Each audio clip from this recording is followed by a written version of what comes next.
What's up, Graceful listeners? This is your host, Tisa Lachey, and we're doing Gracefully Speaking. Today, we're doing the topic of life of a single parent with Demisha. Hello, hello, How hello. you doing? How you doing? I'm So, good. that's good. We're going to talk about the good, the bad, and the ugly of being a single parent. Ooh, let's talk. Whew. So, tell us a little bit about yourself. Not mommy, Not but mommy. Demi. Who is Demi outside of being a mother? You know what?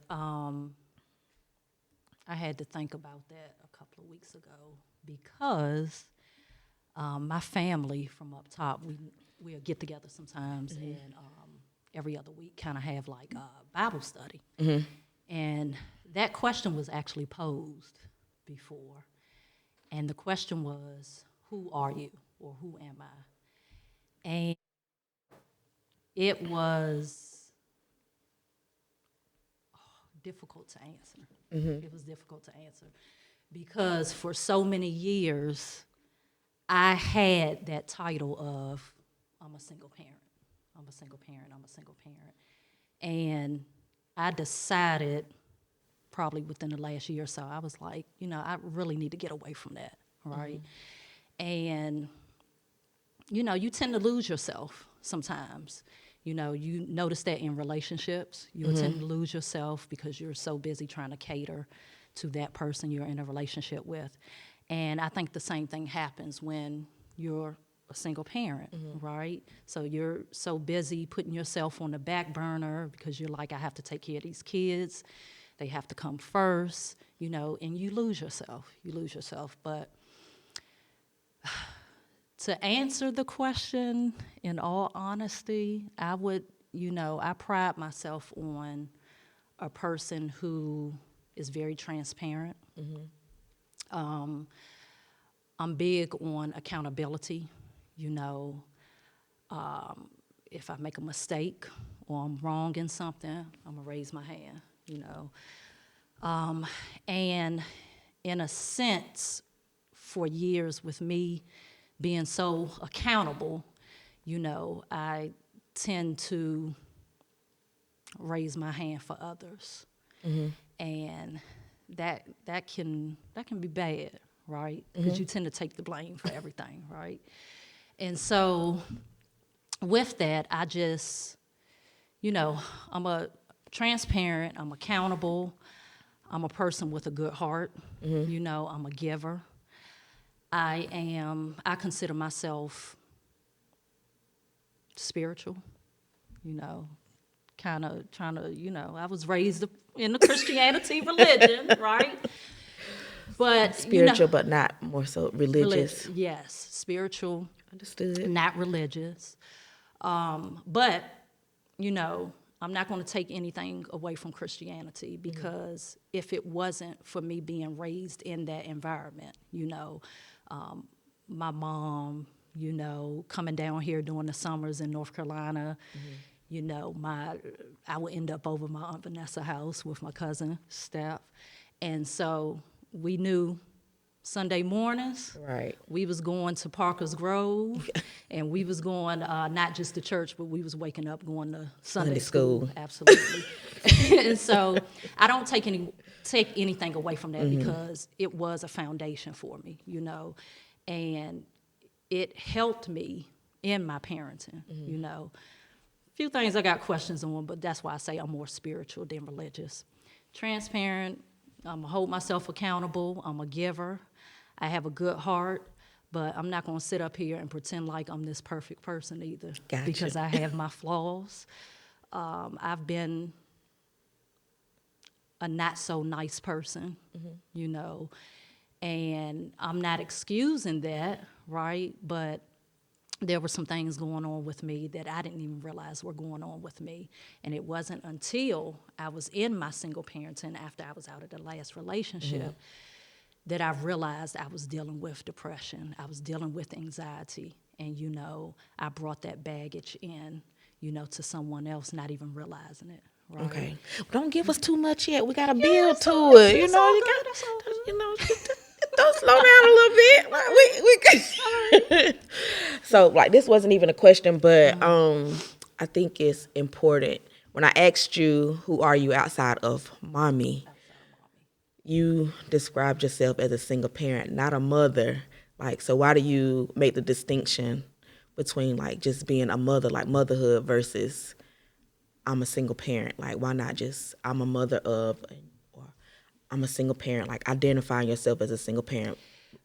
But you know what? I did want to touch on that later on because, you know, I recently spoke with someone about that, and I said, I'm putting that title down, right? The single parent, right? The single mother. I want to put that title down. And, you know, you mentioned a mother. You're right. I'm a mother.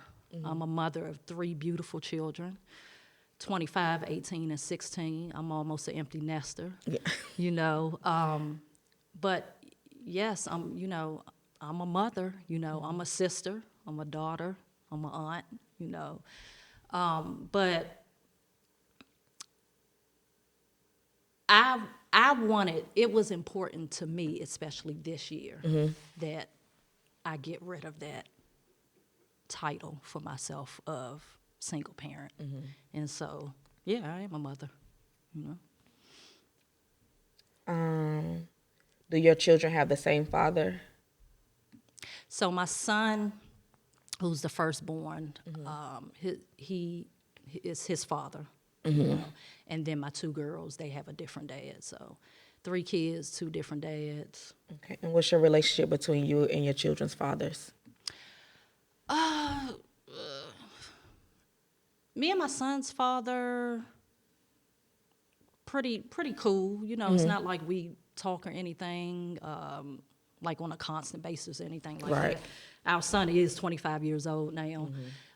That does not, of course, stop us from still being his parents. Right. You know, there's times we had to get on the phone. Hey, what's going on with this dude? You know. Right. And I think for the most part, you know, I started dealing with him when I was about 17, 18 years old, so I was young. And it, of course, you know, ended up splitting up or whatever. But I had, you know, we had our issues, right? Like when my son was first born, I felt like, you know, he could have did more. And when I say more, Right. I would try to, well, hey, you know, I want you to keep him or whatever, right? Right. But the thing was, it wasn't a thing where the support just wasn't there from him, you know. He kept him sometimes, but for the most part, you know, he would make arrangements. If he couldn't do it, hey, he's calling his mother, he calling his sisters or whatever. For the most part, we're, you know, we're Right. cool. We can still pick up the phone, see each other, you know, we still live in the same county. No animosity. No animosity. You know, everything's cool. We can still, you know, we still co-parent to this day if we Right. have to. Me and my daughter's dad, unfortunately, not so much. There was a lot of things that went on, and I think that's a part of co-parenting, right? Healthy co-parenting, and your children seeing that. But you have to heal from what happened, what took place with the personal, with you all. Right. Yeah. So I was doing some research before we did this, and I thought that it was interesting and important that we talk about, I guess, the definitions of single parent, because a lot of people use that term, and I think they use it loosely. Yeah. Because some people, they say single parent, but really they're co-parenting with, Yeah. you know, someone else. And so what I found is the definition of single parent is single parent families are comprised of a parent or caregiver and or one or more dependent children without the presence and support of a spouse or adult partner who is sharing the responsibility of parenting. When co-parenting refers to the process of divorced or separated parents continuing to raise their kids or child together even after they have separated as a couple. Parallel parenting, which I never heard of, I haven't either. Hey, educate me. is a method of shared parenting in which parents interact as little as possible with each other while maintaining their relationships with their children. Divorced parents in this group collaborate, plan, and make decisions about their children together. And then, but they may have different schedules, parenting styles, rules, and priorities, and may be unable to reach agreements about their child's needs or daily routine. Yeah. So I guess, I don't know, like trying to co-parent but not really agreeing on stuff. So I don't know, but that's what they call divorced parents. But yeah. Well, I've never been married.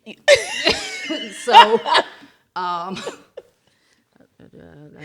Well, that's the term for it that they first they I heard of use. that parallel Yeah. parenting thing. Yeah, like it was. They had another one that was like lone parenting, and lone parenting is basically a single parent with no support system. So some people, they're single parents, but they still, like have a village. So whether it be family members, friends, versus a lone parent is someone who is really alone, like they have nobody. Gotcha. So Gotcha. yeah, I thought that was very interesting because people just always say single parent, and you be like, but I just seen, Yeah. so Yeah. like how you single, and then like they dated about them shoes, like, or Yeah. they mama was, so Yeah. you ain't really doing it by yourself. But you know what? Like, with that, I considered, right? If I'm the one that the school is calling, if I'm the one that has to miss work, if I'm the one that's sitting up at night and this child is vomiting, if I'm the one that's going to all the dentist appointments, eye appointments, everything is pretty much ran through me, I was a single parent. You know what I'm saying? And in my case, and see, I really didn't feel as though I got pushed into single parenting until after my daughter's situation, when that relationship ended. Right. Because when I had my son, as this generation says, to me, his father understood the assignment, right? And I'm not saying he was perfect or I was perfect. That's not at all what I'm saying. I'm saying I was not overwhelmed Right. in that situation how I was in the situation with my daughters, right? And so that's the difference with that, like the exhaustion, the overwhelming, and you just feeling like, God, I'm doing this by myself. And there's no real communication taking place. There's no working together. The communication is very minimum. You're feeling like this person is helping you when they deem necessary, and you just cannot do that. Right. Because at the end of the day, these children didn't ask to be here. We made a decision, and we brought these little people in this world, and regardless as to what went on, we have to give them a chance, and we need to show them what healthy co-parenting looks like. You can hate my guts, you could, whatever, right? But let's at least give them a chance and show them that regardless as to what happened, hey, we're doing the best that we can. Right. And you have to be careful what you subject your children to and what they see, because they can bring that into relationships, not even realizing it. And that's what happened with me. So, with that being said, as far as you and your children's fathers, how were y'all raised? Like, so did they come from 2-parent homes? Did they come from a single parent home? Like, what did that look like for them and for you? So my son's father, I believe, if I'm not mistaken, raised by his mom. My daughter's dad, 2-parent household, mom and dad both in the home. As far as myself, growing up in Maryland, I remember as a little child, at one point in my childhood, my mom and my dad were together. But that was no more, right? So I was primarily, when I was up in D.C., before I came down here, I was with my mom. And my mom had been married. So at one time, I was in a 2-parent household with my mom. Right. And then when I came down here, like I was talking to you before we started, I had come down here to North Carolina once before my 6th grade year. I was about 10 or 11 years old. Well, I was just staying with my dad. Right. Right? He wasn't married yet. I went back to D.C. my 7th, 8th, and 9th grade year and was with my mom. By this time, she was she was separated, so I was living with her. It was just her in the home and my siblings. And then I moved back down here my 10th grade year, and I've pretty much been kind of down here ever since. I was with my dad and my stepmom. And that's why you have to be careful what you subject your children to. I mean, you have to, because, you know, if I sit up here and say, you know, it was a whole bunch of violence going on, I would be telling a falsehood, right? But there was some arguing going on. And, you know, I used to hear my stepmom talk to my dad not so nice, right? And I just couldn't understand sometimes what warranted you to even speak to him in that manner, right? And again, not saying that my dad was perfect, but what I saw from my dad went to work. My dad smoked his cigarettes, he drank his beer, but he was not a different person that I saw when he drank his beer. He just wanted to be left alone, right? And, you know, sometimes they would get to arguing. One time I saw it become physical, right?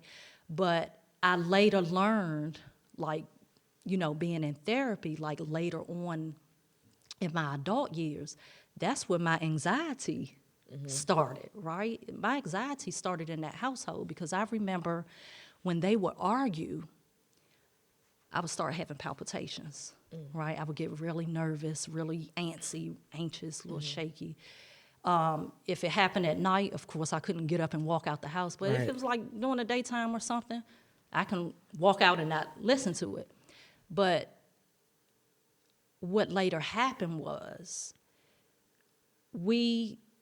in an environment, you begin to just, if you're living in it, you think things are normal. Right? To me, hearing somebody argue, that's normal, right? And I later carried that into my own relationship with my daughter's dad, right? And I can 100% say I was 80% cause of the demise of our relationship. That's big because a lot of people can't admit that. I mean, why are you lying to yourself, though? I mean, you could lie to everyone else, but guess what? You have to look yourself in the mirror every single day, you know? I hope you look in yourself in the mirror. A lot of people can't look in the mirror and hold themselves accountable. Accountability is a big word when but the only truth you can see is somebody else's mistakes. So. I don't operate that way. But I carry, and what I started to notice was I would talk to him. The way she talked to your daddy? Yeah, you know. I don't think it was as bad as what she used to do, but he would probably tell you different because he was feeling it. You understand what I'm saying? So, and these are things I discovered after the relationship was over, right? And like I said, I'll raise my hand, but I'm not going to raise my hand for all of it. Right. You know? I got you. And so it was,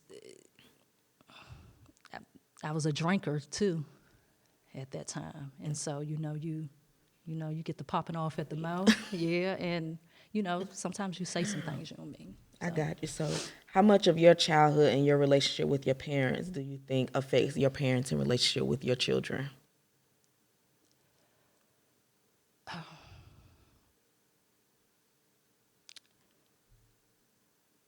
There was a time in my life where I was really angry with my dad. I was angry with my mother. My father never knew that. I'm pretty sure he kind of felt something because once I got out of the household, like I dealt with him, but sometimes I wouldn't deal with him. Right. And I was very angry with them because it was at the time, of course, I'm single parenting, and I was like, why me? You know, why was I born to them? And, you know, that sort of thing. And now that I look back at it, and me being a parent, just the overall parent alone, I can understand that my parents did the best they could with the hand that they was dealt. Right. Right. And there weren't a lot of conversations, right, that my mom and my dad would have with me. Well, primarily my dad. We didn't really have like a whole bunch of deep conversations, but my mom would talk to me about things, and she spoke with me about certain. Hey, don't talk to strangers. Is anyone touching you inappropriately? That sort of thing. And so she would have conversations with me. But as far as other things, the conversations that weren't had with me, I have them with my children, right? I started talking to my son about credit at an early age because nobody really discussed those things with me, saving money. Me and my daughters now have this thing called Tuesday Talk, where we talk about any and everything. The floor is basically, I do it for them. Right. But it's for them. It's a no judgment zone, and you can say anything you want. You want to hold me accountable for something, you can do that as well. They call me accountable any day. Right. But we have this thing called Tuesday Talk, and we talk about any and everything. And I want my children to know, hey, the lines of communication are always open. And so I think as far as my parents are concerned, it's all about looking at possibly, I don't think it's an in-between, right? You get something from your parents as a child, or you don't get something, right? Exactly. So if you get it, you're either going to give it to your children or you're not. I don't feel like it's no in-between. If you don't get something from your parents, either you're not going to give it to them or you're going to find a way to give them what you didn't have. And I think that's what I do. And I'm not at all saying my parents didn't, because I don't remember not eating or not being clothed or anything like that. But I think it's some things that my parents didn't know. I think that's big, though, because what you didn't get from your parents, like, you give it to your kids, and you talk about things that are like necessities. You're like, oh, I can't think of never having those are necessities. Like, we're supposed to have clothes. We're supposed to have food. We're supposed to have shelter.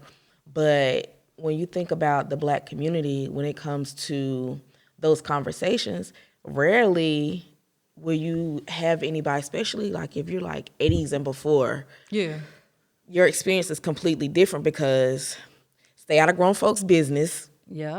Stay in the child's place. And you calling me a liar? I mean, but shit, you did lie. Like, I mean, I don't want to call you a liar, but because if I tell you the truth, then and then like you get in trouble. But school, like, old school, you don't talk back. Yeah. And you don't express yourself. No, I don't do that in my household because that's how things get swept under the rug. Yep, and then what goes on in this house stays in this house. Yep. And that's so detrimental to your mental health, for one, because I feel like a lot of times in our community, we lose our voice because at such a young age, our voice is stripped from us because we're conditioned to learn how to express ourselves. And if it's not the way that they want you to express yourself, then you're being disrespectful. When you get to a place and you're older, it's like you fighting within yourself because you're like, well, I know something not right. Like, and I want to say something, but for so long you told me, don't say nothing. Keep it to yourself. You calling me a liar. So now you're looking at yourself like, am I making this up? Right. Am I overthinking it? Like, am I supposed to feel like Right, this? right. And it causes so much, like it causes depression, it causes anxiety, high blood pressure. So a lot of things, like you have a physiological response to it. And it's not necessarily like that you really have a heart condition or you have high blood pressure or anything. It's just, you really need to talk things out. Like you really need to All get that some stuff stuff bottled up. off of Yeah. your chest. And for Black men, I think it's 10 times worse because as Black men, you're only taught basically one emotion, and that's anger. Anger. And so everything that comes up, the only way that they know how to express it is anger. Yeah, yeah. And that carries over into parenthood, relationships, all that. And so things that we experience in our childhood, it shows up in so many different ways. And Absolutely. I brought that up like as far as men because I think about like my own relationship with my daddy, and I struggle with a lot of stuff. Like I deal with a lot of stuff when it comes to like rejection, attachment, like a lot of those things, because for so long it was always, damn, like, why am I not enough? You know, like Yeah. you couldn't just choose me. But it took for me to get older and heal through a lot of things to be able to give my mom and my daddy grace, you know, like, okay, they gave me what they had to give. I had to learn to understand they gave in their capacity. Absolutely. And I was expecting something that they couldn't give me, Yeah. you know? And I was, you know, all these years expecting something from my daddy, like, oh, you know, just this, I don't know, just that thing. And when you think about it, I'm like, okay, thinking about his daddy, like, oh, It's he ain't generational. seen none of that. Yeah. So I'm expecting to get something from this man that he don't even know he lacked. And he's coming from a generation where it's even worse than what I got. Right. So to expect all of this, he hasn't even unpacked his trauma because he don't even identify what he went through as trauma, Yeah, but his coping was alcohol. yeah. And then from alcohol, you get drugs. And from that, you get a whole bunch of other stuff. Now you got a kid. Yep. And here I am. And I done took on all this shit that you got. Yeah. And You you don't gotta- even realize that what you got going on, you done gave it to me. And as a child, I'm like, I don't know what none of this is. And it's normal for you. Yeah. You know? But you and gotta break the cycle somewhere. Like yeah. it's like it has to be broken somewhere, you know. And of course, I'm not a perfect mother, perfect parent, but I really make a conscious effort each day to, you know, be better than I was before, because Right. my children, they got the unhealthy version of me, and you know that may, you know, you go through all those emotions of feeling bad because I was dealing with depression and didn't even know it, and I'm mean and I'm angry, and you know, you want to be better, Right. You want to be better, you want to do better, and I'm just so happy right now that I'm a better person than I was before, because you know they dealt with some stuff with me, you know, they really did, and it makes you feel bad, you know, you start to have regrets and you start to feel guilty, Yeah. you know, and then those are emotions that can cause physical ailments and things of that nature. So you know, a lot of things. I had a cousin one time. We were talking about dinner or prepping, right? And she asked me, she was like, you know, I see you, because sometimes, you know, I'll share my food on Facebook or whatever. And she's like, you know, I need to get some ideas from you, and you know, how do you really motivate yourself to cook like that? And not that I'm this great cook, right? Because look, it's edible, right?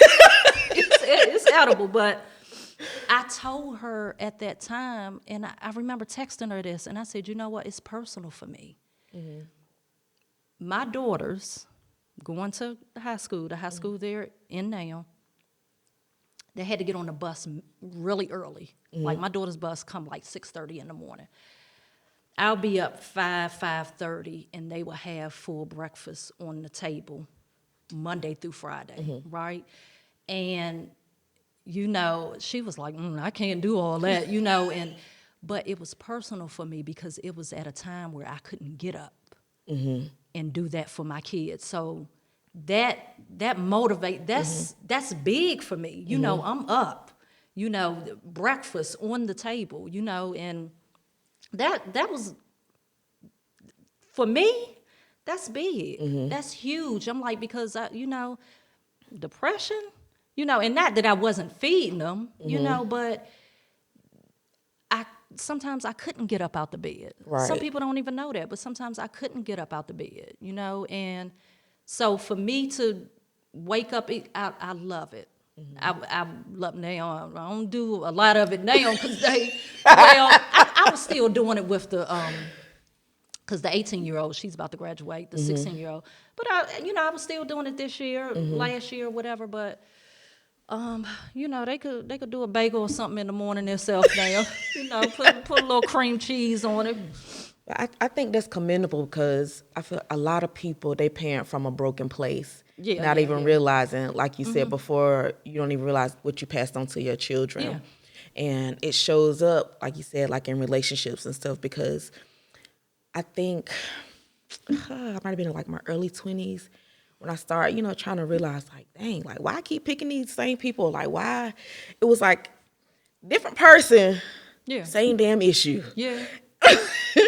And it took me a minute to like kind of realize, and I was like, But I think about, like some of the people like my mama used to date and stuff like that, and I was like, how she kind of went about things. I think in my subconscious, I guess I picked up on it. And sometimes you really don't realize, like, your unresolved issues, they become your kids' issues. And if you don't take heed to it, like, it's just, like you said, cyclical. Like, it's just, it just keeps going on and on. But so many people don't even realize that they have that problem, or they don't know what trauma is for them, or what depression is for them, because it looks different in so many ways. Like, and people think depression is always, oh, I'm just so sad, or I'm just crying, and I'm just in the bed. Sometimes your depression can be that excessive spending you got going on, that, all that extra eating you got going on, that hypersexuality you got, like, Unhealthy coping. Like, Unhealthy it's coping. so many different things. Or you always have to be with somebody. You have a codependency. Like, you can't be by yourself, because that moment of stillness is so overwhelming. And so, I don't know, like, it shows up. And for me, there used to be a fear, like, God, if I ever get pregnant, if I have kids, like, I'm scared, because I know I'm a little jacked up, like, like shit, I know I'm a little ate up, so because your hormones get out of whack too. Listen, so I really had to, like, do I want to have kids? Am I ready? And, like, I've always just, like, kind of thought about that, because that was my fear. Like, I don't want to bring kids into the world knowing that I'm doing good to keep me together, just me, like, and just to be responsible for a human being, like. And then you have to, of course, choose wisely, right? And as much as we try to choose wisely, sometimes it just does not play out that way. I battle with this is whom I chose, but I feel like I also battle with, I think our lives are already written. And so even to you, because you don't have children yet, right? I would say the main thing when choosing, look for someone who holds themselves accountable. That I can't press upon that enough. Right. Accountability, and paying attention to people. You know, don't move so quickly. Don't be so quick to, because that's what happened with the situation with me and my girl's dad. Right. We moved like way too quickly, right? And like when I say quick, I mean quick. Like 2004, I think we had kind of met, like mid 2004. I was pregnant by January 2005. You know, we didn't have time to really get to know one another, right? And I think if both of us had that longer experience with each other before the children, both of us would have ran. Right. Yeah, because he ain't had no business with me. The type of person and the baggage that I brought, I would have ran away from me. Yeah. Dead ass. I would have ran away from me. When I look back to the type of person I was then, I had no business being with anyone because I just was not mentally, I was not there. I was not happy with myself and dealing with some things, right? And, you know, I mentioned the drinking. Heavy on drinking, you know. But you see certain things, Right. You see certain, and then a lot of times we see things and we just don't pay attention because we want what we want when we want it, right? But yeah, we both of us would have run really hard, but then I wouldn't, you know, I wouldn't have my babies. So, you know, kind of is what it is. So what do you say, like when people, like they have, I guess, like a shitty baby father, or some men have shitty baby mothers. If you know they're that way, why'd you have another child with them? Yeah. So how does that, how does that work with? Well, you got to understand, we were together, living in a household together. The person I saw when we were together, living in the household, is different from when we split. Of course, our first child together was his first child, right? And so he was very happy, you know, Right. very enthused. And then again, it's all about choices. You know, I knew at the time when I conceived our second child, we didn't have no business. You know, we should have used precautions, right? And I knew exactly, you know, when it happened, right? I knew exactly when it happened, and you know, it's not a thing of,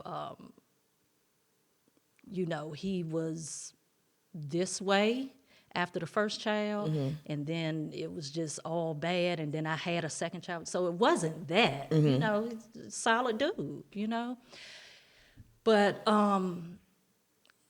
you know, something was supposed to happen with our second child. Right. You know, and I did not follow through with that. I didn't follow through. And I remember, like, going home that evening. This is after, you know, I'm pregnant with our second child. And now, mind you, we're still together. And I remember, like, praying that night. And I used to sleep with, like, my Bible up under my pillow. And I remember praying to God that night, and I was like, God, how am I going to make it with 3 children? Now, mind you, I'm still with this person.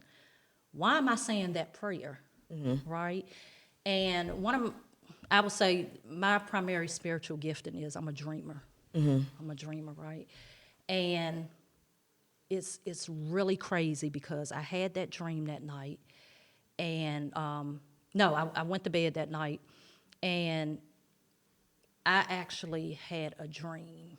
I had a dream, and this is going to blow you. This is really going to blow you. What's today? April 4th, right? In that dream, I was like kind of like in this field, and it was almost like, you know, it was a crowd of people, right? Right. And in the dream, I saw like this obituary. You know how obituary looks, right? And it has April 4th on it, right? And this crowd of people are around me, and I see something come from the sky, but I know in the dream that whatever that was, it was kind of like it wasn't really good coming to Right. harm me, right? And I remember looking to my left, and there was somebody, almost like somebody trying to put a curse, right? And I looked to my right, and these crowd of people just started to chant, God is on your side, God is on your side, God is on your side. And I was like feeling very scared in the dream, but I kept on seeing the obituary with the April 4th date. And on the obituary was a picture of a relative, right? A cousin of mine. And we would talk, right? And in the dream, they're chanting, God is on your side, God is on your side, God is on your side. And I just felt like this overwhelming peace, right? This was so the April 4th date. Do you not know that was the date that me and my daughter's dad split? So it was like God was showing me the death date of our relationship. So that why you picked today's date? Or it just so No, it happened just, I like promise you. I promise you. And that's what I was going to talk to you about. I've actually meant to mention this to you like a week or so ago, but I kept forgetting. And I was like, wait a minute. I booked April 4th for the... It was crazy. It was crazy. But then it reminded me of the dream I had. And it wasn't until, some time later that because our daughter was born February 3rd, 2008. We split April 4th, 2008. She was like 2 months when we split. And when I prayed that prayer that night, it wasn't until years later that I discovered, like, that was just God telling me, it's going to be okay. It's going to be okay. And then one night I was led to Genesis, I believe it's 22 and 18. And in that seed, thy nations will be blessed because you obeyed my voice. And even though it's been like a really, really, really good struggle, like it's been overwhelming, but God has been right there. right. And that's why I would say to anybody, and it's not just women, because there's some men out here doing their thing too, as single parents. If you don't do anything else, get some type of solid foundation spiritually, because you're going to need it to hold you through. Right. You're going to need it. I was going to ask you something else, but I'm going to ask this before I go to that. Because you brought men up. Yeah. Like, why do you feel like it's important? Like, I know why it's important to have the conversation that men are just as much important as women, because when we hear about parenthood, it's always the women. Like, we're taught to protect and nurture the mother, but when it comes to fatherhood, is he ain't shit. Like, it's basically Especially the our father is community. scraps. You know Yeah, what I'm saying? And when you think about single parents, I was like, no, it's really some women out here that are trash. Yeah. And fathers having to do the same thing. But when you think about resources and stuff, if you think it's slim for women, just imagine, being a single father. Like, so why do you think that conversation isn't had, and why do you think it needs to be had? Because people don't talk about it enough. Like, we talk about single mothers all day long, but when it comes to single fathers, it's crickets. Well, I think it's probably not talked about enough because there probably is a higher rate of single mothers raising children, right? But I can almost guarantee it has a lot to do with this whole I'm the mama and daddy movement, right? I'm the mother and father. You see mothers wishing themselves happy I hate that. Happy Father's Day, or you know what I'm saying.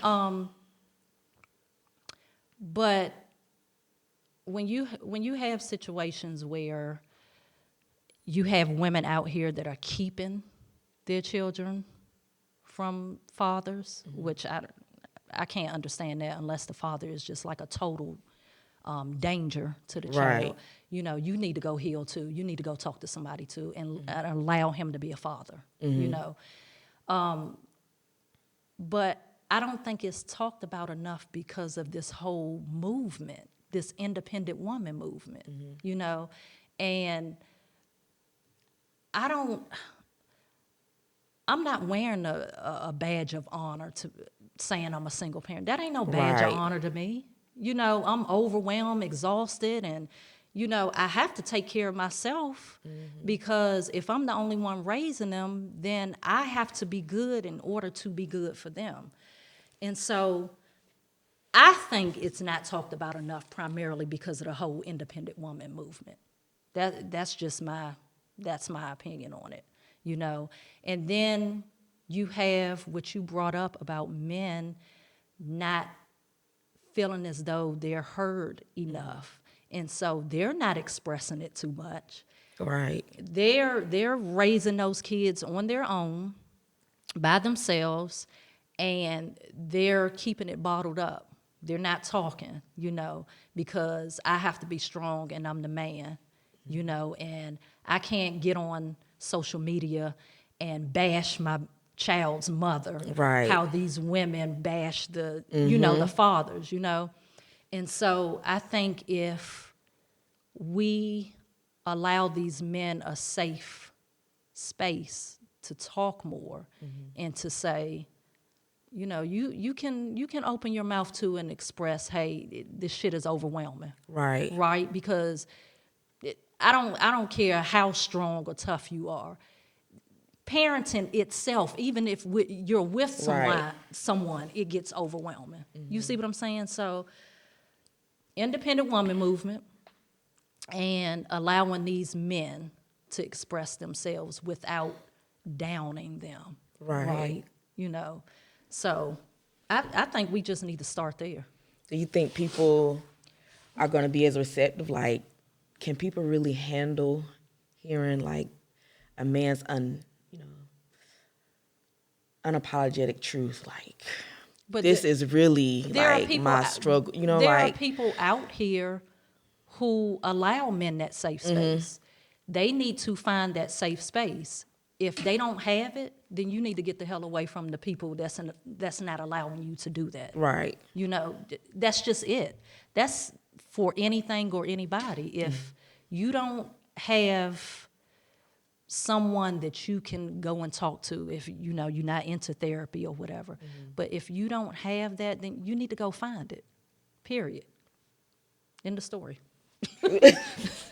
Go find it. You know.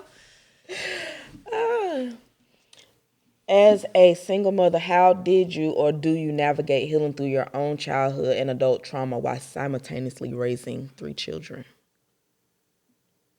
and their own trauma that they may experience? I didn't at first, like, because I didn't know how to do it. So I wasn't really doing it at first. I was just going because I got to take care of them. Right. You know, I don't have time to heal. I don't have time for that. These kids got to go to school. I got to do homework. I was in undergrad at the time. I don't have time to heal. What I'm going to do is I'm going to drink. That's my healing. That's how I was healing. I'm going to numb myself, and they're going to get fed. They're going to get clothed. And that's how we're going to do it. And we're going to wake up, and we're going to do it again the next day. And I'm going to, I don't have time for healing right now. Right. I can't do that right now. And what do you think happened when I was thrown into that single parenthood? What you think happened with my drinking? Increase. Skyrocketed. Okay, so yeah, I have family and support, but You can't go get no help because that means your kids got to be with somebody. And you're going to get talked about. You're going to get talked about anyway. But nah. Like pride and shame. Yeah. I don't have time to heal. Healing for who? Me? Nah. I can't heal right now. I got to get through this, right? And I'm going to get through it. I'm gonna have my drinks. Right. And that's how we're going to get through. We not healing right now. I don't have time to heal. But it wasn't until years later that I understood how to do that. What shifted?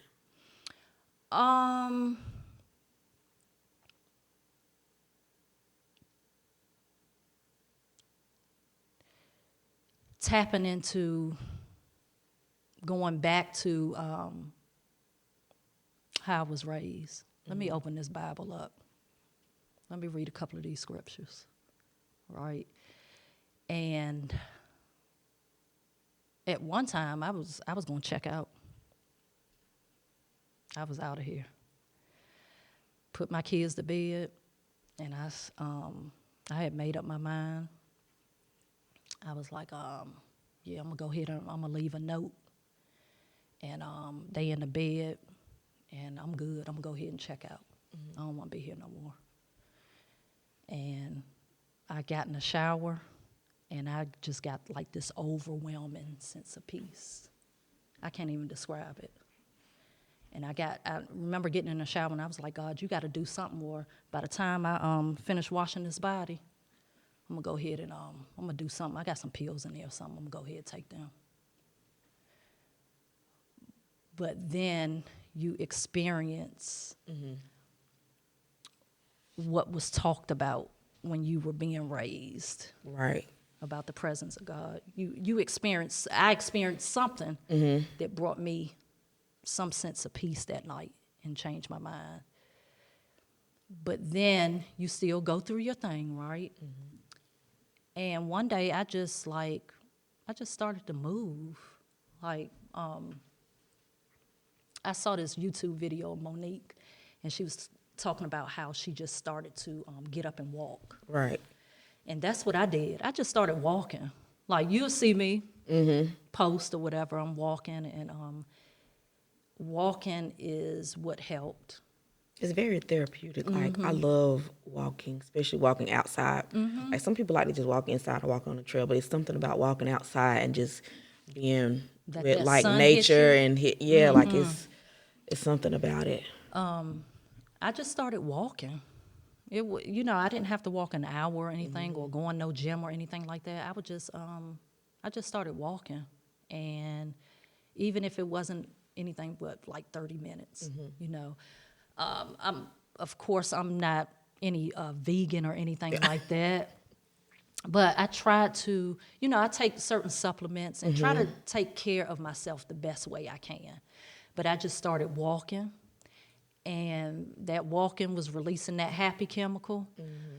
And because I'm not a big fan of medications, so I didn't want to, I was on a medication for depression before. Right. But I was like, nah, I can't do this. Even though it did help, I was like, okay, this is what the other side of life looks like without depression, right? But I just started to walk. Start taking just little supplements. I tried to go like the natural way, as best as I could. Now, I still throw down with some little ribs and chicken and stuff like that. I'm not, but I try to you always talking about juicing and stuff like that. I juice. But I just started to move. And if you notice, even with water, when it's sitting and stagnant, it starts to get dirty and all that stuff. But flowing water is more clear and looks, But I just started to move. That's what I did. I started to move. Did I pray every day? No. But when I'm walking, I talk to God just like you and I sitting here talking. I just started to tap more into wanting to be a better version for not only my children, but for myself. But started walking, supplements. You know, I do my juicing. You know, I'll do some little breathing techniques. You know, just different Right. stuff, and then those are more healthier ways of coping. Yeah. You know, yeah. So, how do you think your being a single parent has impacted your children and their mental health? Well,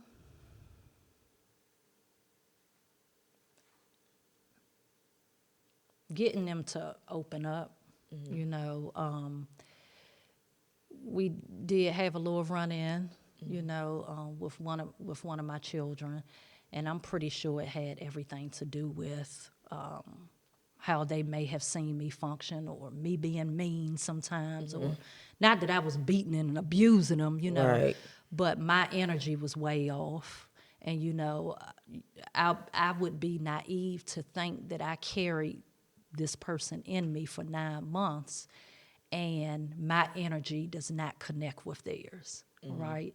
Because there are some things I see in my middle child that she does just like me, little anxiety and things of that nature. But we're working on that, therapy and stuff like that. As far as my other two kids, I have my baby girl she's more quiet. So to me, it can be concerning because, seems to be happy-go-lucky, but you still don't know what's going on inside their heads. Yeah, because silence speaks volumes. Absolutely. It's very loud, but you just have to pay attention, right? And make sure you're still leaving those lines of communication open to say, hey, what's going on? Right. Talk to me. But I want to say for the most part, years ago when I was struggling, I'm pretty sure that had a great effect on them. I'm most certain, and I think it hit my middle child a little bit harder. My son, I still, try to get certain things out of Right. him, but, he's 25 now. You know how older adult children could be. But I still try to kind of pull things out of him. He may be dealing with some things. I talked to him the other day, and I actually told him, this was yesterday, actually, I believe, and I told him that at one time I regret sending him to live with his dad because he went and lived with his dad when he was about 14. It didn't have anything to really do with anything that his dad did per Right. se, but it was me feeling like he may have felt like, why did she send me away? But my Yep, two just sisters, and so I dealt with that for some time. But I think now that I'm in a better place, they have to be in a better place now. It has to be better for them some way, shape, or form because the energy has shifted. My behavior has changed a lot than it was years ago. And then they was a little bit smaller, but that still, I think that energy still connects regardless, So So does it has to be, or do you want it to be, or you pray that it's enough that you've changed? Because all it take is that one thing to make an impact, and you never really know how that one thing impacts that person. So is it more of like I'm praying and hoping? I'm praying. That's all I can do, because I think me putting forth the effort to do things better, it has to account for something. It has to count for something. I'm believing in that, right? Right. Because when I think back years ago when I wasn't really in a good place, Right. The instability was there. I feel like we're more stable now. Now there are some things they may be struggling with in regards to the other party.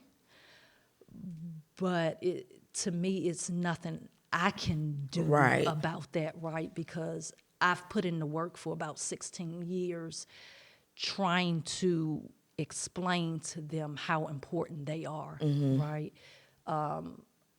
But that person has to get it. Exactly. Right.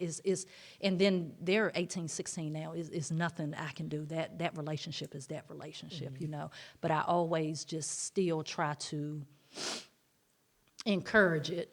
I don't. Unfortunately, the truth can be ugly, Oh yeah. and it doesn't feel good, right? But the truth can feel like bashing when you don't like accountability. Yeah. So it can feel like woe is me. Why are you picking on me? The truth is the truth. Like it is what it is, But that was another thing. Like I didn't want to make this a bashing ceremony, Yeah. So, but I think for the most part, the only thing I can pray is that, God, I have made some type of changes and strides. It has to account for something. Yeah. So. It's the thing, like, because the seed is planted. It's just we never know when it's gonna manifest itself. Like, cause you can be like at that perfect place. Like, oh my gosh, I'm in a good place. Things been going good. Then boom, out of nowhere, Out of nowhere. Yeah. you're in a good season. You're in a good space. But now they're in their healing season. Right. Now they're in that space where they have to process everything. How do you navigate that? Because like you're not on the same. You know what I'm saying? Like you're not on the same wave. Like wavelength. Yeah. And how even though to some degree you think like, okay, like, well, I'm kind of prepared for that. And like you said, like the truth is ugly. Yeah. Like, but to hear it from their perspective and, like from, you went through the same thing, but their experience through it was completely different. So when it does manifest, like, what do you do? Like as a parent, especially a parent who's kind of been through something, similar to, like kids, like, like a parent here and a parent there, Yeah. like, how do you navigate that? Like, okay, you good now, but at some point, like I know I've sown the good seeds. I know for the last this many years, this is where Yeah. I've been at. But what about that one little spot? Like, what about that dark chapter? Like, when it show up, You gotta hold that. what L. do I do? Because I'm not even that person no more. Like I can't even look in the mirror and find that person's existence. Like so when they start talking about this person, like Yeah. what do I do with that? Like because it's their experience. Like it's Yeah. it's their truth. Like as a parent, what do you do with that? But you gotta own it. You have to own it. You have to own it, but you own it, but you don't stay there because you don't want to go back to what was, right? Right. But then it's time that you help them navigate through whatever. And whatever that takes, you have to own it and take that L. You have to help them navigate through whatever that was. You have to. That it's no way around it. You can't just dismiss it.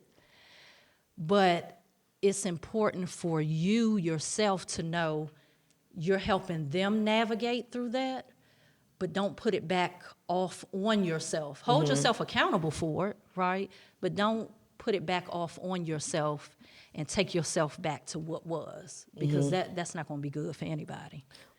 Like what's different, like crazy about what you said, like our parents and their parents, their response probably would have been something like, oh, well, you grown now.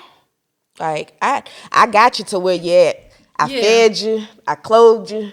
You had a house. Like you had shelter. Yeah. That was my job. That's what I was supposed to do. And you grown now. Like it's different how your response is completely different than sometimes what we may have gotten. But Like, see, and that's when you're not getting to the core Yeah. of anything. And so now those children are carrying on, right? The same thing. So nothing is even being addressed or dealt with. Nothing. And I just couldn't do that. I can't do that, you know. I can't do that. That's not fair. That's not fair. And so that's why I said there was some, you know, some things going on with my middle child. I had to address it. If it was my fault, okay, I'll own it. I'll Right. take it, right? If it was dad's fault, okay. But forget about whose fault it was. What do we need to do to get you in a good space? That's what we need to focus on, Right. you know. But don't drag yourself back there. Then both your ass in then both of you somewhere sitting in the corner rocking with your thumb in your mouth, you know. Just don't take yourself back there. And see, with me, it's not that I wouldn't care, but nothing will ever take me back to that dark space where I was. Right. I can never go back there. Never. And anything that risks me going back there, I have to get rid of it. Like no, you know, whatever that is. It might be hard to sometimes, you know, get rid of, but Right. it has to be dismissed because I could never go back into that dark space again. What are your thoughts on parents who are absent physically, mentally, and emotionally, but they never miss a beat when it comes to their child's needs financially, i.e., a pocketbook parent? Ooh, I experienced that a little bit.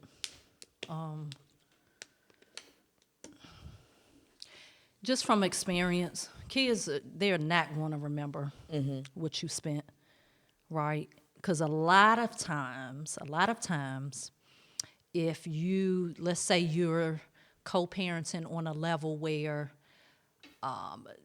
one party is not really involved a lot, but the kids don't know behind the scenes, I'm getting about $700-800 a month, right? Right. Well, they don't see that, right? From experience, I don't know how many times, and sometimes I think about this too, even with my son. My daughters have probably a little bit more memories as far as doing things, right? I can't count how many times my daughters bring up, Mom, you remember that time when? You remember that time when? And none of it involved money. I mean, some money had to be spent, Right. but they're actual memories of things we did together, like when I took them on their first plane ride in 2021, you know. Anything, like the money is an added bonus, right? Because everybody knows you do need money to Right. take care of a child. I mean, present day, the inflation and everything. Stuff costs. Yeah, which inflation is another word for greed. I don't believe in that shit. But I did the same grapes we had last week, but a grape is a grape. but kids don't know about money, especially when they're little. You don't know how much mom or dad is They just know you're not there. right? But for your child to look up and they doing a school play and they see you in the audience, that's what they remember. They remember all the things you did together. You know, you took me there. And I've always, unfortunately, struggled financially. Like, I've never made the money. Not that I'm somewhere making $8 or $9 an hour. That's not what I'm saying. But it's like sometimes my pay would increase, but so did the cost of living. Right. So unless it's a significant amount, it really wasn't doing anything. And so I've always struggled financially. And some of the things I did didn't even involve money. We sitting around playing board games. We baking cookies. We, it was a program they had where at the time, well, they probably still have it around, but when we were living in Charlotte, you know, you have the Discovery Place or something like that. Well, if you were a recipient of foods and nutrition, EBT stamps, whatever you want to call them, you could actually take your kids in there for free. You didn't have to pay. We did that a couple of times, you know. and it involved no money. Right. So for a parent to have the excuse, I don't have the money, is just another excuse. Right. It is, money is just, like I said, yes, it's needed, but kids don't remember that. They don't know what's going on in the background, unless that, you get to a point where you're sharing certain stuff with them. And I've been very open and honest with my kids about certain things. So. Right. So I guess the second part this question is, and I kind of touched on it earlier when I was asking the background of you and your kid's father, like as far as how you all grew up. Yeah. How do you think it is like for people they grew up maybe in a 2-parent home, but they had a parent that functioned as a single parent? Mm-hmm. And I think that's important because you mentioned that your your daughter's father, he grew up in a 2-parent home. Yeah. But what does parenthood look like for them? You know what I'm saying? Yeah. Like, because some people, they grow up in a 2-parent home, but they may have a parent that's they Just literally there. do everything. Or they can have a parent that's present and then the other parent is a pocketbook parent. Like, outside of being a provider, they are non-existent. Yeah. Like, how do you feel about that? Or what's your take on that? I think, again, it just depends on the situation, and like I said, to my knowledge, both his mom and dad were in the home, solid people. But that's what I discussed earlier when we was talking earlier about moving too fast and knowing who you're dealing with, because we didn't have a lot of conversations about, I know you were in a 2-parent household, Right. but what was that like for you? We didn't have those conversations. And so, like, to this day, I don't really know what that was like for him. I just know I met his parents before, and they were, well-to-do people. They were great people. They presented as good people. Yeah. They, his mom was a blessing. Our 2 girls, we didn't have to pay for daycare for, a minute because she kept them, love her to death, beautiful. And his dad, when I would go over, his dad was kind of quiet, but, nice people, decent people. So, but I don't know what that looked like for him. And then you think about it, whether you're in a single-parent household or 2-parent household, once a person get of age, it doesn't matter what you taught them. They still gonna make their own decisions, Yeah. And then, even with me, I'll tell, don't be out here embarrassing me. I know I wasn't perfect, but I taught you some values and things that you're supposed to take heed to, respect and, being kind and nice or whatever. But like, it ain't perfect, but you got some kind of foundation. yeah, you absolutely do have a foundation. Right. Don't be out here acting stupid in these streets. I didn't teach you that yet. I didn't teach you that. You know what I'm saying? I did not teach you that. Don't you be talking back to nobody, And then I'm not saying my children are perfect. But they know you don't disrespect nobody out here. Your elders don't do it. Be kind, be nice, be a good citizen in society. Nobody has ever come back to me and, again, not saying my kids are perfect. I know they out doing probably some things they don't have no business doing, but nobody has ever come back to me to say, girl, if you don't, now, sometimes, I had to talk to my son. Hey, son, what you doing? We in a small county down there. Everybody know everybody. Hey, what are you doing? What's going on? And then my daughters, of course, they're still in my household. But at the end of the day, 1 parent or 2 parent, they gonna make the decision they want to make. But I know of situations where kids are in 2-parent households and 1 parent is doing the bulk of everything. That ain't fair. Yeah, like one thing I've learned is sometimes, especially if you coming from like a single parent home, like you just be looking like, oh man, oh, it's just us. Like we always lacking, and then you look and then you like, oh my God, it is like so amazing over there. Your mama and your daddy over the whole time. You don't know what's They going they on. about broke. They hungry. Somebody getting molested. Somebody getting beat. Like it's just so much going on, You and we don't just be on the know. outside looking in. Like people just we make that misconception. We're Like man, two parent always, home because yeah. that people preach that so much. Like yes, a 2-parent home, but A- that situation really a ain't no healthy- different than mine. a You know, really, healthy if you take two-parent home. that shell off, Yeah, like a healthy 2-parent home. Yeah. You know, and it's just important that that's what I was talking about earlier. Be careful what you subject your kids to. yeah, You know, even me being that single parent, my son,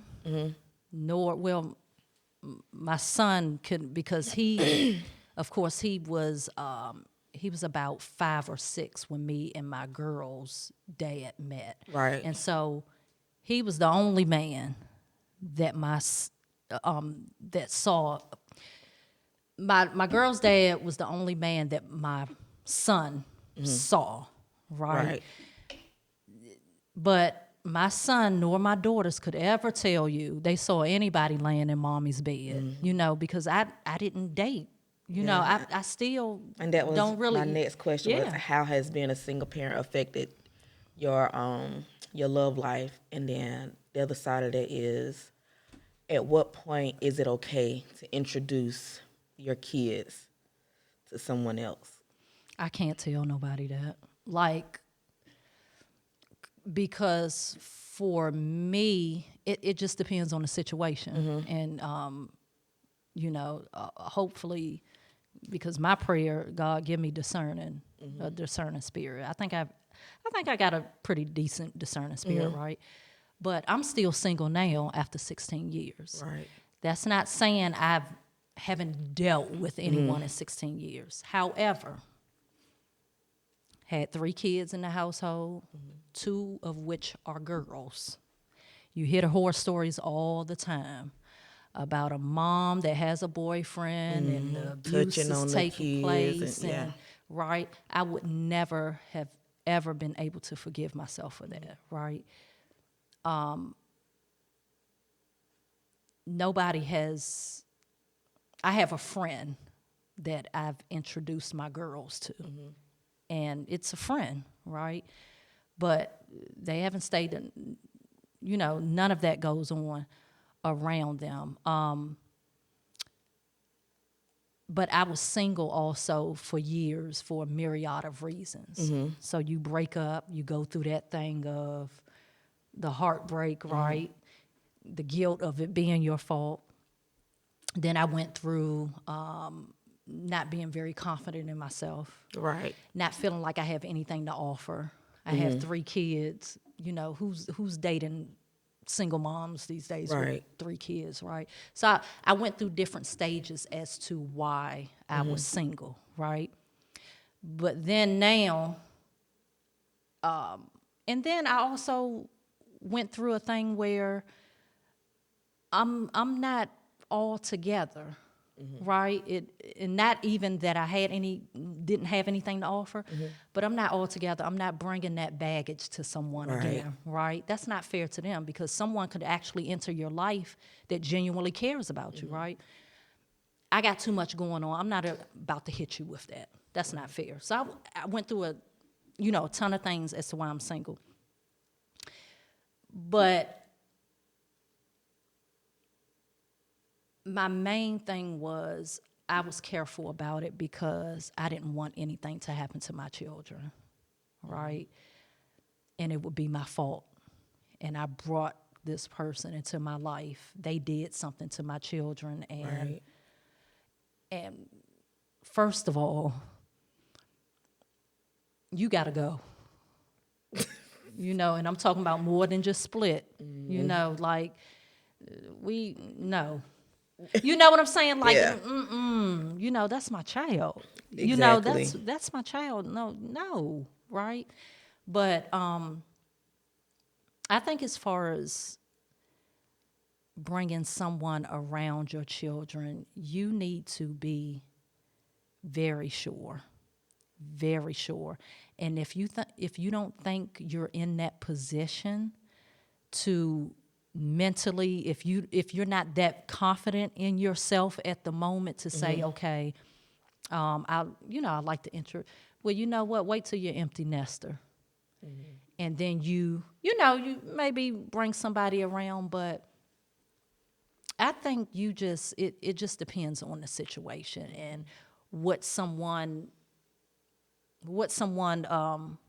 how comfortable you are with someone, and just making sure, Right. just like being sure, man, and check on people. The hell, even if you got to ask around, hey, you know about Terry? You know what? How is he really? And Right. if they say he wears sweater vests or something, that ain't too bad. If he beating on people, you Right. know what I'm saying? We could deal with the sweater vest and some gym socks and church shoes. We could switch them outfits up, but you just gotta Yeah. be sure. And then talk to God. Let God. Yeah. Don't go hunting. Right. Ask God, and be specific about what you want. Look at me talking like I've been specific and ain't been specific about nothing. Just out here. So what's the how important is it that your children get along or like someone that you are dealing with, dating, or potentially you would like to date? Because some people, they say, well, you got to live your life, Yeah. and just kind of discount, like the child's feeling. Like, how important, what from your perspective and in your opinion, how important is it that your child or children likes the person that you are involved with?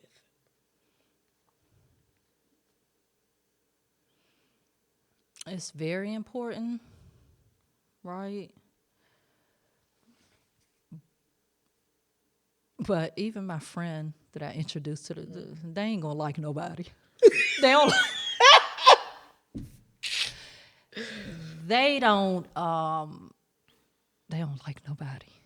And it's not like I've brought people around them, but I think I've been single for so long, like they're used to it, right? Like one time I had set up like a profile on a dating site, and they happened to open my laptop and saw my profile on a dating site and text me. This was when they was way younger. I was at work and they had text me and was like, we got to talk when you get home.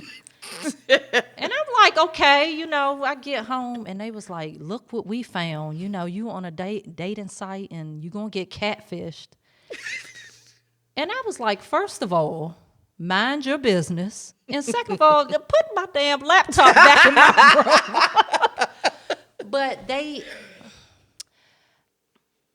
I think the lines of communication are open enough now with them that I'll know how genuine they are about what they feel if I bring someone around. Yeah, because that was my next thing. Like, is it that they're not gonna like anybody, or is it that sometimes people can see what we can't see? Because as humans, we have blind spots. Like we see what we want to see, and sometimes that's all we see. But it takes for somebody else to be like, I know you see this, and I get it, but I'm seeing this over here, and you ain't seeing none of that. And sometimes I think kids, because they say like kids are angels, like they know, like they have that innocence, like they just, you know what I'm saying, like they know. And I think sometimes we just be like, they just kids, they damn, when really they done seen something, like, and they may not put their finger on it, like that one thing, like I don't know what it is. I think you could be good, but I know it's something about you that you're not a good fit for my mama. I think you're not a good fit for my daddy. I think for the most part with them though, is they've just been too used to seeing me not with anyone. And so it is, More of an adjustment. yeah, if I bring someone around, it's like, and that's not even getting to know that person. It's just been Giving the us. side eye, like. Yeah, like it's just been us for all of these years. Like, so I think that's primarily with them. With them. It is Tisa, 16 years, nobody. Oh yeah, that's a long time. So that's what they're used to.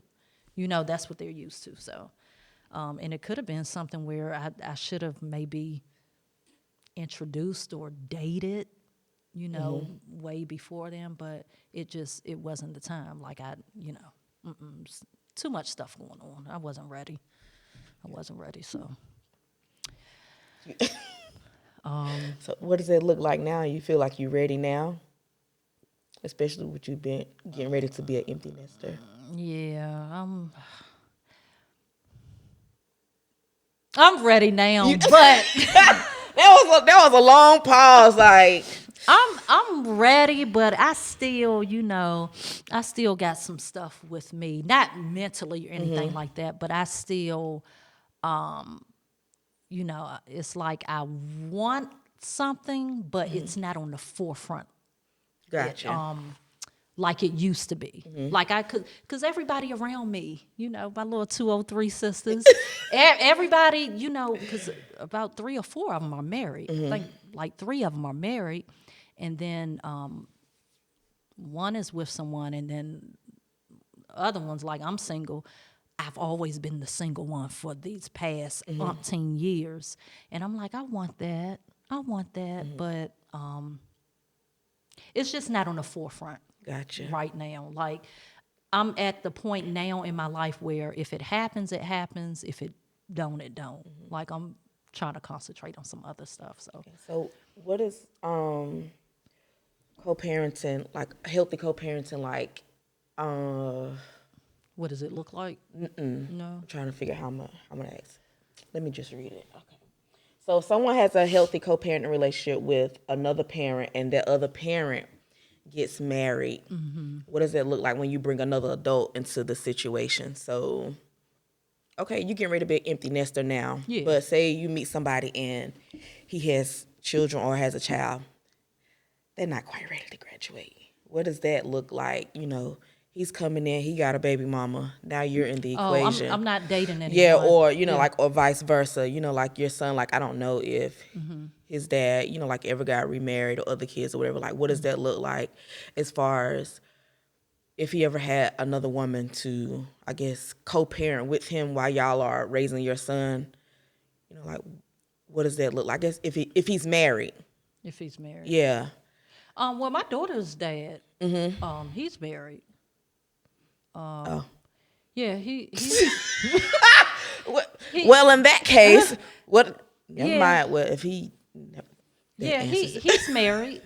He's married. But as far as me personally, I'm not dating anybody that has younger kids. I That's a hard boundary. that I understood, like when my kids were younger, if nobody wanted to date me because of that, I understand that now. I don't want, and it's not that I don't like kids. I can't do that again. My kids are basically I have the 25-year-old and then the 18 and 16. I'm not doing younger kids any longer. Like I don't have the I think being the single mother, I don't emotionally, I don't have that. And if you're dating someone with children, especially young children, you have to accept their kids, and I hope it's not men out here that knows that someone is not accepting of their children and they're continuing on. But I can't do that. I'm not interested in any man with smaller children because I just the raising of the kids. But as far as like my son's dad, he's when I sent him to live with him, you know, it was him and his girlfriend. We didn't have any issues or anything like that, you know. But you know, it depends on the situation and what you have going on. And that's how all I'll speak on that because I can't, you know, I can't. You move the mic. I can't, you know. Anyway. I got you. Yeah. I mean, because I know, like, it's different because some people, they have those instances, and you spoke on it a little bit, you know, like about how someone, you know, like a man or woman, it doesn't matter, like they can be dealing with someone and they'll change their interaction with their children based off who they're dealing with. Like sometimes, you know, like I've seen where it's so much friction, but you would think some people, they would, you know, like, well, it's gonna be my kids. But some people, their attitude is, well, mommy or daddy gotta have a life too. Yeah. And so, you know, like you see that, or some people, they're dealing with someone and they have a great relationship with their children, but they want to monopolize the time of the parent. Like, it's almost as if they're in competition with the kids. But it always tripped me out because my thing is, like, you went into the situation knowing that there were children and things involved. But I don't know, like, it's different when it comes to those blended families and things like Yeah. that. Like, I mean, you know, you got to have a certain maturity level, you know, and if you're dealing with someone that they're not, well, first of all, I can't understand why someone would need to motivate you to right. be that parent to your child.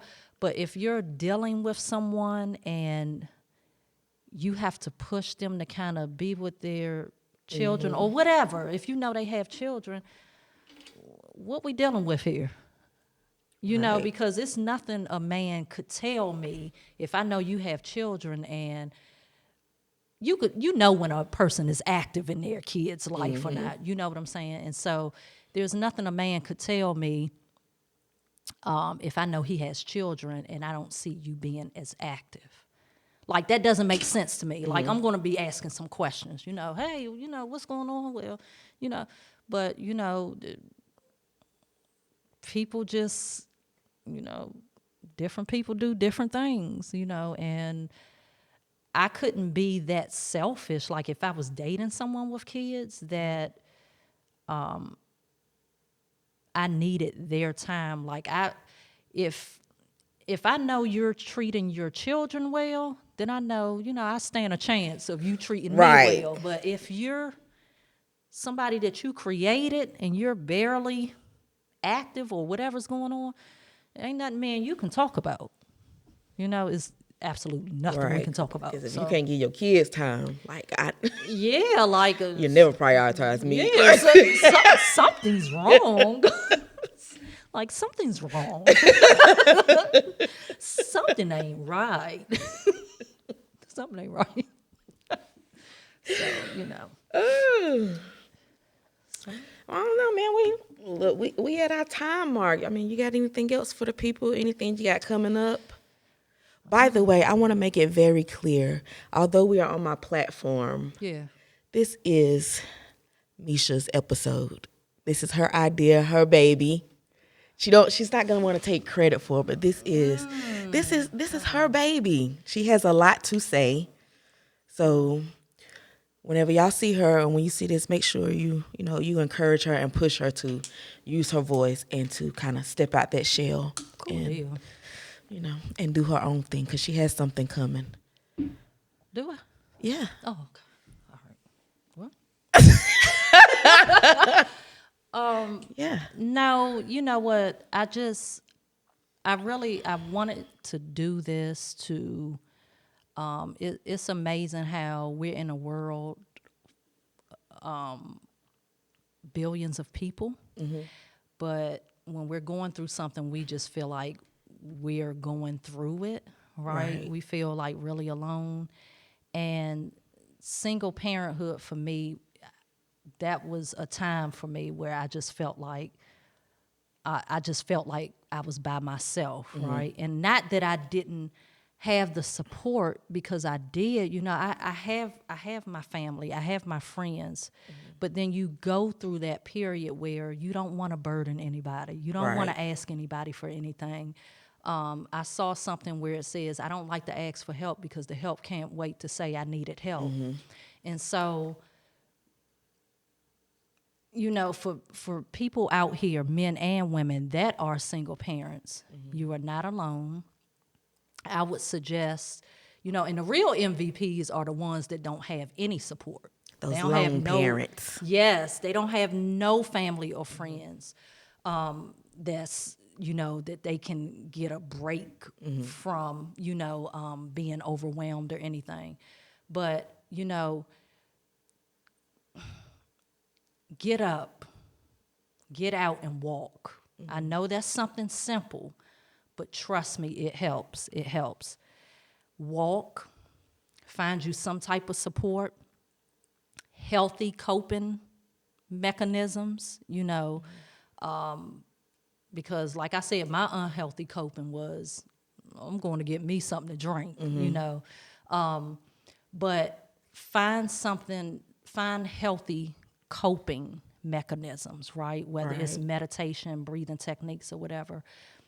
Another thing that kept me really consumed, and I wasn't giving my all to my children, is I was so consumed on what the other party wasn't doing for so long, when you just need to do it.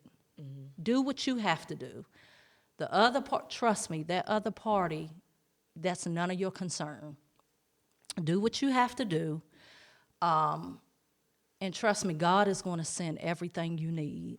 God is going to line up everything you need, because those children are not there for nothing. Right. Clearly, God thought you could handle it. And that's just how I feel. That's how I feel. Very difficult at times. When I say difficult, I mean difficult. You know, I went through evictions. You know, I went through my car being repo, all types of stuff. But,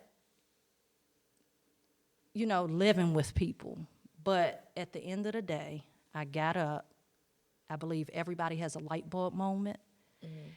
It's just up to us, once God turns on that light, that you do what you need to do. You know, you're out of that darkness. Everybody, I think, gets that light bulb moment and latch onto it. Get out, help, you know, and I might catch flack for this, but this last thing, people say put your children first. If you're the only one doing it, you have to put you 1st. You gotta take care of yourself so that you can take care of them. But it's like on the airplane when they said, like, put your mask on first before. You Because help. how are you going to save Yeah, somebody else if you can't save yeah. yourself? You have to. You, you know, you can put yourself first and love your kids at the same time, because if you're so overwhelmed and you're putting yourself on the back burner, what's going to happen when you drop dead? Who's going to take care of your? Nobody is going to love your kids and take care of your kids the way you do. You have to put yourself first, and that's what I decided to do. I started to put myself first. I didn't love my kids any less, but I wanted to be the best for them, and that's it. Okay. That's it. And I know that's it, but for the parents who are like you, that feel like they don't have the strength and they're at that place and they're ready to check out and they got a plan. Get in the shower. Yo, Go ahead. shower, wash that.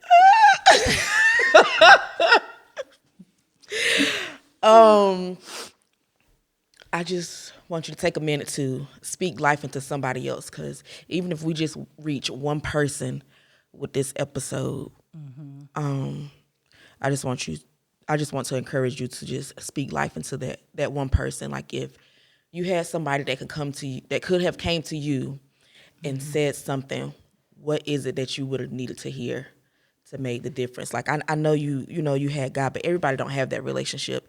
Everybody don't have the foundation to call on God like, God, I need you. That's not everybody's experience. So if you had to pick the right words to be the difference between life or death for someone, what would you tell them at this moment, whether it be a mother or a father or just a guardian, or auntie, like somebody who's fulfilling that role as a parent? Yeah. What do you say to keep on living?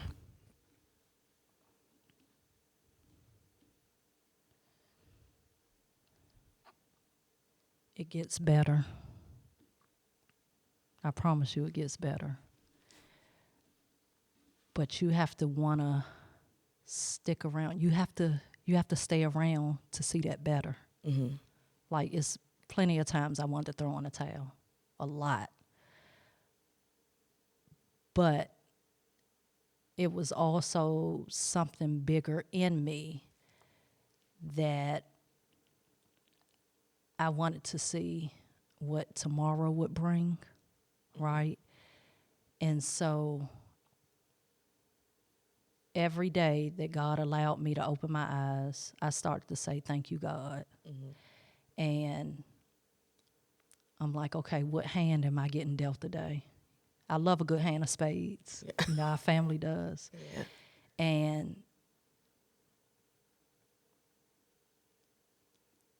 it's like sitting down at a card table. Sometimes you're going to get a hell of a hand. You're going to run a Boston. Some days you're going to barely make board. Sometimes you barely make board. But guess what? As long as you keep on, you sit down and you can play again. Let me see what this hand going to deal me. Right. And that's what I did. I wanted to get a hand where I could just slap that damn big joker, little joker down. I got the deuce, I got the ace, I'm trump tight. And I wanted to wake up one day and be trump tight and run the fucking board. That's what I wanted to do. And I wanted to see what that was like. You know, some days I got a hand and I wanted to renege. I wanted to cheat my way out that thing, right? I wanted to cheat. But then I was like, nah, because, you know, eventually they going to count that shit and see, hey, you don't renege, you're going to have to run, you're going to have to do it all over again, or you lose. It gets better. I promise you it gets better. I just feel sorry for the people that couldn't, that had to succumb to it, you know. But I promise you it gets better. You just have to continue.